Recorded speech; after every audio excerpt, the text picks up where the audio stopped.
Welcome to the Johns Hopkins Women's Health Podcast, A Woman's Journey, Insights That Matter.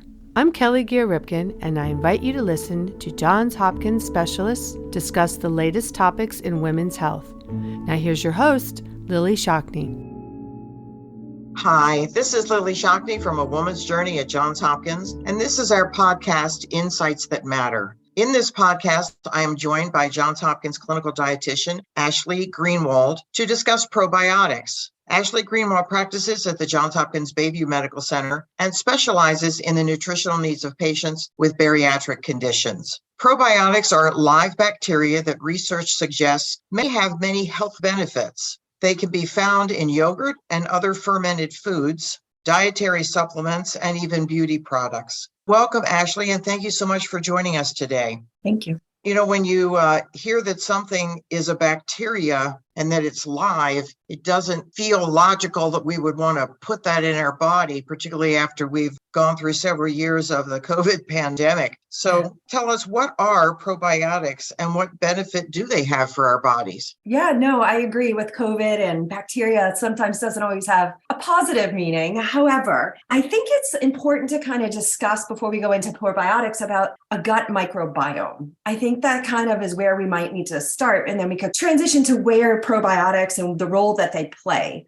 Everybody has a gut microbiome, and it's lots of all these microorganisms that live in our intestinal tract. They're mainly bacteria and some yeast, but they could affect everything within our body. There's so much research on our microbiome. It could affect mental health, diseases, transitioning to chronic diseases, weight. So there's so much research on gut microbiome. And everybody's gut has lots of good bacteria and bad bacteria. Obviously, the more good bacteria in our gut and the more diverse bacteria in our gut, the healthier we are with our mental health, our weight, chronic disease development. What probiotics are they're live microorganisms that we actually eat. And when we eat them, they help grow more of the good gut bacteria. They give you a more diverse microorganism in our gut, the gut microbiome. So we want to incorporate some probiotics so we have more good gut bacteria and less of the bad gut bacteria. Probiotics can definitely play a role in helping with our gut microbiome. When you use the word gut, not all of our audience will know what you mean. Are you talking about our GI tract? Yes. So it's our stomach and our intestines. Given that it's also in supplements as well, in some cases, then we wouldn't necessarily be eating it. We would be swallowing it, perhaps in a pill form, correct? There's different ways that we can receive probiotics. Being a dietitian, I always encourage people, let's get it through the diet. And it's a very easy way to get it through the diet because that's the best way to assure you're getting it in the greatest form and probably in the most effective form is by getting it through the diet and the foods we eat. Let's talk a little bit about what foods contain probiotics. One of the best sources is going to be coming from fermented soy foods. So like tempeh or miso. These are some great ways to get it in there. When we get miso, you could obviously eat it in a miso soup, but sometimes the heat breaks apart the effectiveness of the probiotics. So maybe if we make a salad dressing with some miso paste, and that might be a good way to get those in the best form. Other sources are going to be like kefir or a kimchi or a kombucha, sauerkraut, yogurt. Yogurt's a really good source of probiotic. So the first few things that you said, I'm wondering, would we find them in a regular grocery store or do we have to go to a specialty store? Nope, they're right there in your grocery store. You could find them on the shelves. In most grocery stores, sometimes there's like that health aisle they might be in the refrigerator. For example, sauerkraut, the best forms of sauerkrauts are going to be not on the shelf, but maybe the refrigerated form of the sauerkraut. That you could easily add that, put a little bit on a salad once a day. And that's a great way to get some probiotic in there, just incorporating it via the diet. Okay. And you mentioned yogurt, which I think virtually nearly everyone is familiar with. Are there particular types of yogurt that are going to be better for us than other? Because there's a whole wall of refrigerated yogurt. There definitely is. A Greek yogurt is going to be a better form of the yogurt. And then I would really try to get one which doesn't have a whole lot of added sugars to it. Like Trix yogurts that they sell in the market probably isn't the best form you want to go for. More of a natural Greek yogurt that's out there. And there's several, even the store brand is a good option. And it will say, if you look at the back on the label, it's going to tell you on the label what live cultures are in the yogurt. What should we be looking for? What wording should we be looking for as to what those live cultures are? They're particular bacteria. We say, oh, good, it's got this bacteria in it. Right. I mean, there's all sorts of different kinds, but they're usually a long word that's hard to pronounce, but like lactobacillus, bifidobacterium, like these are some examples. It will say active live cultures on the back of a yogurt label, and then it will tell you what's in it. So if we're on Jeopardy, by the time we finish this podcast today, you're going to teach us all the words associated with the probiotic column that we would be able to win that game, perhaps. As long as it's not a spelling bee, that's fine. Does everyone need probiotics in some form?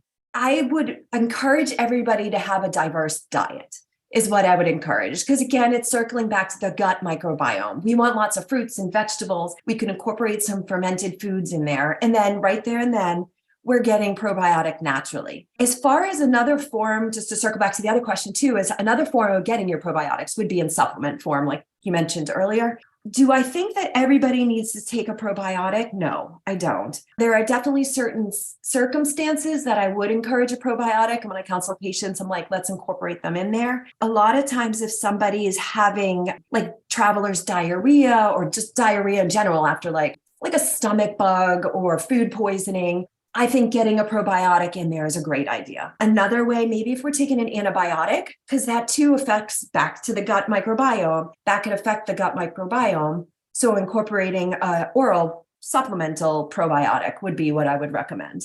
A large volume of our listeners are women, and I'm sure the majority have been down the feminine hygiene aisle, either in their grocery store or certainly in their local pharmacy, where they'll see probiotics for, I saw one that said it was for feminine health. And I thought I'd like them to explain what that means. And when I turned it over, the writing, the font was so tiny, I thought I would have to buy this and take it home and use a microscope to look at it to figure out what in heaven's name is this for. Can you tell us a little bit about what they're referring to when they say feminine hygiene? Yes. Again, some of these are bacteria, some are yeast. And then sometimes for women having like chronic yeast infections, if taking a probiotic can also improve the gut microbiome and reset it to decrease the chances of yeast infections, if that's something you struggle with. Does it also do anything for urinary tract infections? And not really. I would refer to a urologist for that, but it could just be the structure. You would just have chronic infection maybe in the ureter. It's more on the yeast infection side for female. Okay. I'm just thinking they're both down there together. So I wasn't sure. And I thought I'll ask for our listeners who are wondering. And the diarrhea, like all of it, it's all living down there. So yes, it is. Yes, it is. So what is the difference between a prebiotic and a probiotic?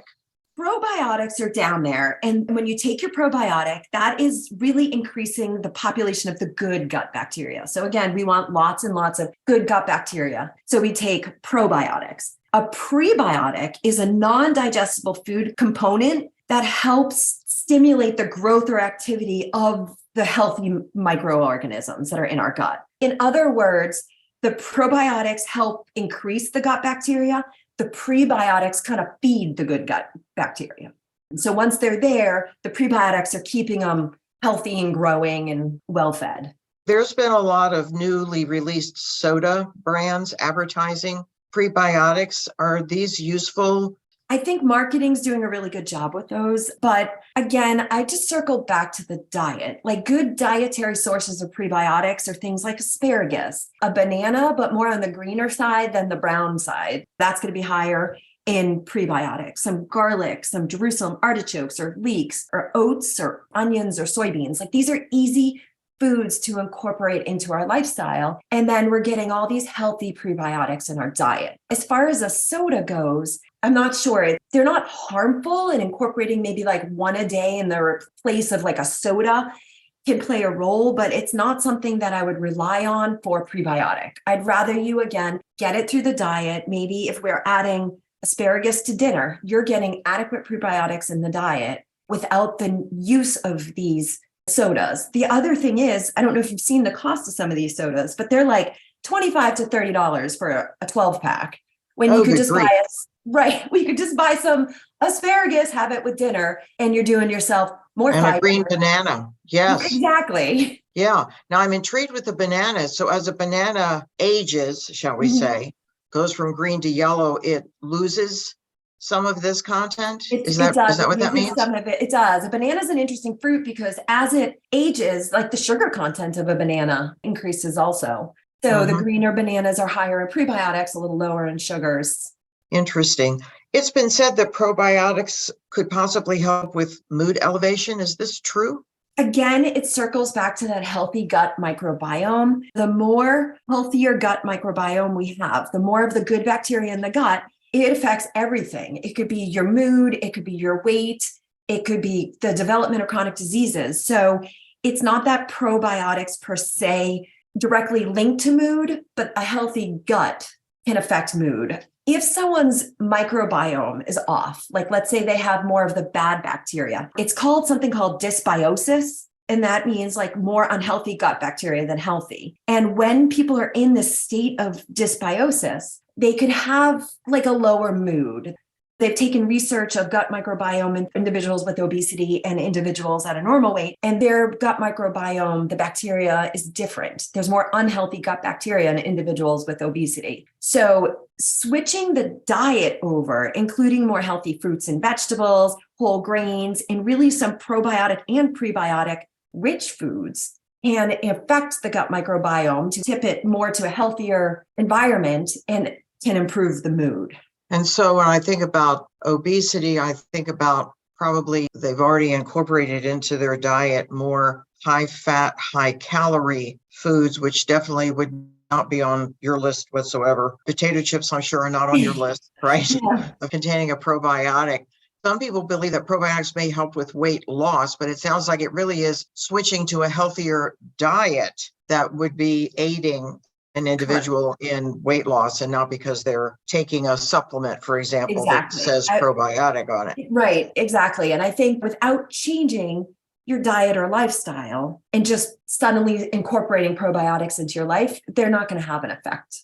And there's so many other factors that affect your gut microbiome as well as mental health. Get outside, take a walk, decrease stress, make sure you're sleeping okay. These are all things also that not only affect your mental health and your weight, they also affect your gut microbiome. How young should we begin incorporating probiotics into someone's diet? So I think about an infant that has mother's milk or formula for quite a while, and then we progress to baby foods and such.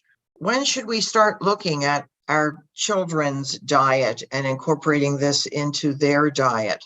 You could incorporate probiotic foods in there. That's fine. That's part of several cultures. A lot of these fermented foods, like yogurts, is something that young kids are getting. As far as taking a probiotic supplement, again, I don't think it's necessary if an infant's diet is balanced. Sometimes kids have maybe like ear infections and they're on all these antibiotics. That's okay to incorporate an extra probiotic supplement at that time for even the infants. But I don't think it's necessary as just part of their lifestyle. I don't think it's needed. I think it can all be obtained via the diet.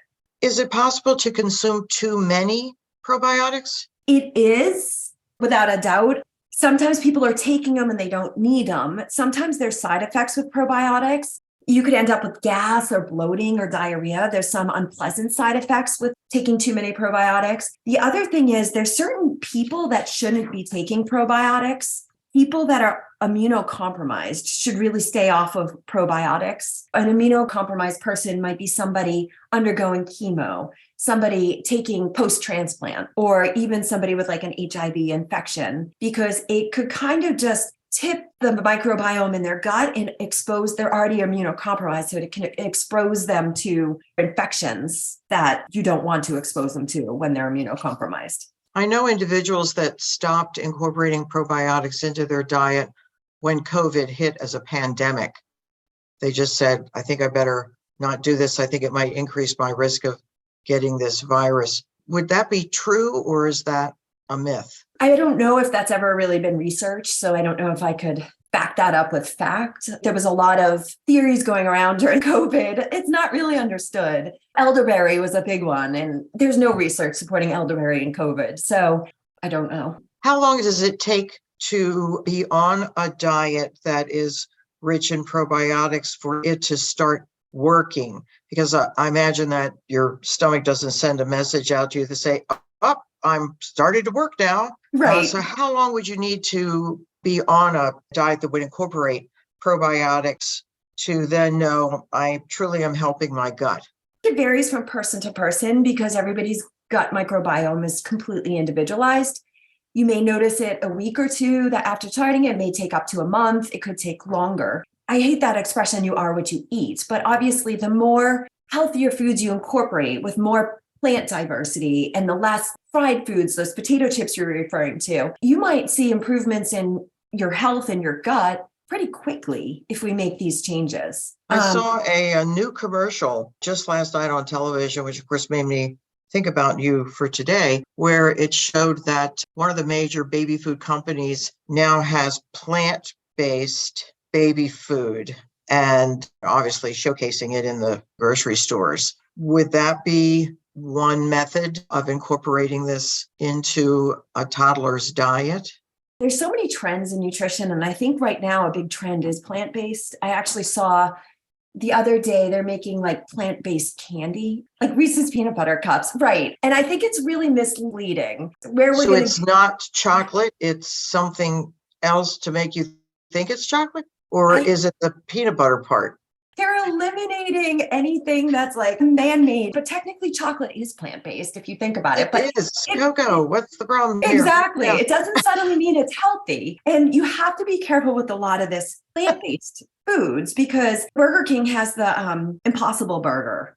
Mm-hmm. It's not plant-based in the natural form. It's not the soy in its natural form. It's almost like a processed form of the soy. So technically, even though it's plant-based, it's still processed. So you want to be careful with a lot of this plant-based foods. I'm assuming if somebody lives a plant-based lifestyle, they're raising their children on a plant-based diet, they're probably going about it the proper way, maybe using tempeh or tofu, not in the processed forms. You got to be careful with a lot of these buzzwords like plant-based, organic, because they're quick to use them and there's not a ton of regulation with it.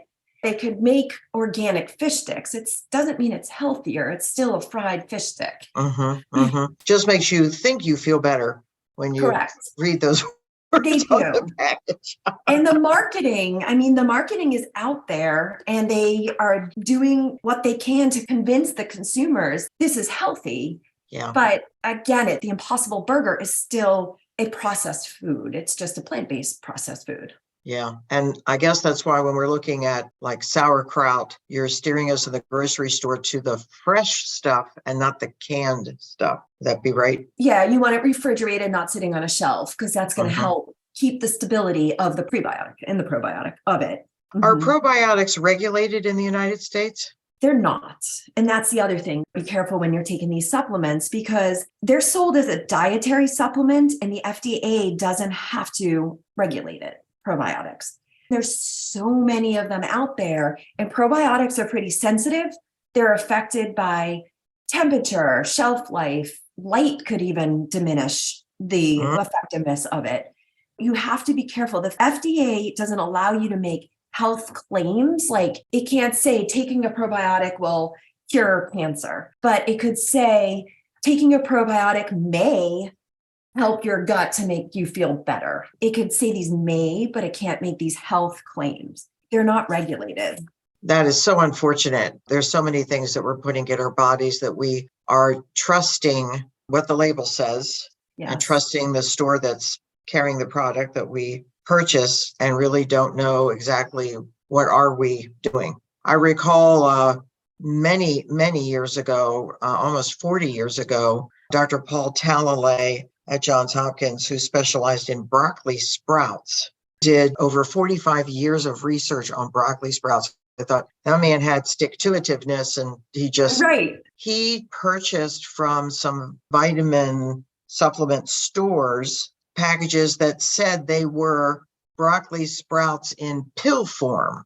And when he looked at them in his research lab, they weren't broccoli sprouts at all. They were alfalfa sprouts. Right. Which is very different than a broccoli sprout. And I thought, what a shame that we really don't know what we're doing. And that, I think, should tell us all, kind of steer clear then of taking this in pill form and instead incorporate it into your actual diet, because that sounds like a healthier way and a more confident way to make sure that you are getting what you're getting. I also suspect our readers will now look at green bananas in a different way, because even when I'm at the grocery store and I see all of the green bananas and I'm trying to find a couple that are starting to turn, because that's what I think I want. And now I'm like, well, let me try this. Right. Let me see what this is. I certainly know it's firmer. I know that. I know. It's funny. I think, banana eaters everywhere have definitely their own opinion on what ripeness of a banana they enjoy. Yes. Several years ago, I had something really funny happen to me here at the house. I keep a pen and a notepad beside my bed because I'm a very poor sleeper. I can't turn my brain off. So I'll think of something and I'll go, I got to write that down so I don't forget it. Well, a couple of years ago, one time I thought I had solved world hunger. And so I had my little pen light and I wrote down something on that pad. That was my best night's sleep, because I thought, I've just solved world hunger. I wrote down the word banana. I don't know. Okay. Obviously, now I can write down the word green banana and say you're going to improve your gut health. Absolutely. It's a good prebiotic. Sure. For sure. Is there anything else you want to educate us about regarding probiotics? Any cons that we should be aware of when we're incorporating this into our diet? I would start slowly. I wouldn't just all of a sudden tomorrow just go crazy with the probiotics and the prebiotics, because you definitely can experience some bloating or gas or diarrhea, and then that might discourage you from continuing. It is something that you could gradually incorporate into the diet, one meal at a time. Just remember that the supplement industry and marketing, it's like $1 billion industry. There isn't just a quick fix for everything, including with these probiotics. It really does come back to just a healthy diet and lifestyle. It's everything. Without changing a diet, if we're still eating a very unhealthy Western style diet, which includes fried foods, red meat, sugars, sodas, and then we start taking a probiotic, you're not getting the benefits of it. This is something that we just kind of have to change overall. And then once these changes start, you're going to start feeling better with the gut. The less bloating you might notice, regular bowel movements. You might have some clarity in the mind, and mental health might be improving, might have some weight management. But I would definitely incorporate it slowly. I'm all about making habits stick. I think if we just completely overhaul and think it's like the latest diet trend, then we're not going to stick to it. This is more of a lifestyle, and we want these behaviors to stick so we could enjoy the benefits of a healthy gut. Absolutely. So thank you for joining us today. And thank you, Ashley, for taking time out of your schedule to educate all of us on probiotics. We hope you will join us next month for another educational and information podcast featuring another Johns Hopkins Medicine expert. In the meantime, I invite you to visit the A Woman's Journey website at hopkinsmedicine.org/A Woman's Journey to sign up for our monthly e-letter, read about upcoming podcasts and programs, and to sign up for our upcoming free Conversations That Matter webcasts. Thank you. Thank you for having me. Thank you for listening to A Woman's Journey podcast. Join me, Kelly Gear-Ripken, your host, Lily Shockney, and a variety of Johns Hopkins experts on the first Thursday of each month to learn about medical advances in women's health. A Woman's Journey is grateful for the unrestricted educational grants from HRH Foundation that supports our podcast series, Insights That Matter. For more information about A Woman's Journey's virtual programs occurring throughout the year and our monthly webcasts and podcasts, visit our website, hopkinsmedicine.org/A Woman's Journey. Like us on Facebook and Twitter, and visit our website at hopkinsmedicine.org/A Woman's Journey. Until next time, stay well.